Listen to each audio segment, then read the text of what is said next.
వాళ్ళకి ఇచ్చే డబ్బు నీకు ఇస్తురని చెప్పి నాకు అదొక్కటే కనెక్ట్ అయింది. చదువు రాకపోయినా పర్వాలేదు, అన్నం వండేటప్పుడు ఒక్కటే మెత్తు పట్టుకుంటాం. అవునా కదా? నాకేమర్థమైందంటే నేను మునగట్లే, ఎవరి ముంచట్లే. అదే టైంలో కొంతమంది గవర్నమెంట్ జాబ్ వదిలిపెట్టి చేస్తున్నా, వెస్టేజ్ గట్టిగా 2 సంవత్సరాలు పట్టుకో, నువ్వు భూమి మీద ఉన్నా వస్తాయి, లేకపోయినా వస్తాయి. మరి నీ స్కూల్లో 15 సంవత్సరాలు చేస్తున్నా, చేస్తూ చేస్తూ మెట్టు జరిపడ్డా ఏమైనా చనిపోయినా మా మేడం ఇస్తుందా? మీరు చేసే జాబ్లలో ఇస్తారా? ఆయన గవర్నమెంట్ జాబ్ వదిలిపెడుతున్నా 3 తరాల వరకు నా ఫ్యామిలీ బతుకొచ్చు అని చెప్పిండు. నాకు అదొక్కటే కనెక్ట్ అయింది. బయట ఎలాగో కొరక తప్పదు ప్రొడక్ట్స్. అవునా కదా? అదేదో ఇళ్ళ కొంట, నాకు 20,000 వస్తే చాలు, కానీ నాకు 3 జనరేషన్ కావాలి. నా ఫ్యామిలీకి ఇప్పుడు నేను చేసిన ఆదరు, నాకేమైనా చనిపోతే నా ఫ్యామిలీ రోడ్డు మీద పడుతుంది. అమ్ముంది, నాయన ఉంది, అక్కుంది అని అందరూ అంటారు మస్తుగా. ఎవ్వరు చూడరు. కన్న పిల్లలకి తల్లిదండ్రుల మీద తప్ప బాధ్యత ఎవరికి ఉండదు. బెల్లం ఉంటేనే ఈగలు. అవునా కదా? నాకు అదొక్కటే కనెక్ట్ అయింది.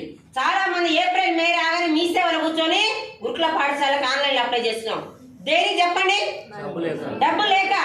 అల్ల దోశ వచ్చినాక పిల్లలు ఏడుస్తున్నాం, తల్లి ఏడుస్తుంది. మమ్మీ మేము ఉన్నామంటే తల్లి పిల్లలు ఏడుస్తున్నాం. అసలైన జీవితం తల్లిదండ్రులు ఏ పని చేసుకున్నా సరే పొద్దుంతా పోయేసి ఉప్పు కారం తిని పిల్లల్ని పక్కన పడుకుంటేనే అసలైన జీవితం. అవునా కదా?